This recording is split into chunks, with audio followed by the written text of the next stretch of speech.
నన్ను హరిశ్చంద్రుడా? కాదు కాదు, వీరదాసుడా?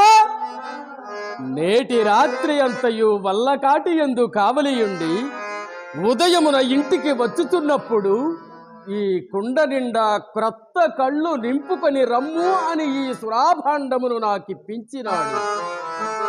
అహో సురాభాండమా, నీవు కడు పూజ్యురాలవు కావుననే విశ్వామిత్రుని సహాయ సంపత్తిచే విశ్వంభరాదేవికి ఆస్థానం బగు మదీయ భుజ పీఠిపై ఇట్లా అధిష్ఠించియున్నావు.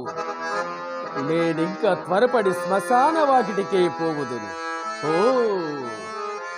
అంధకారం అప్పుడే బ్రహ్మాండమంతయు ఆవరించి కన్నులున్నవారి సైతము గురుడివాన్రు చేయుచున్నది కదా ఈ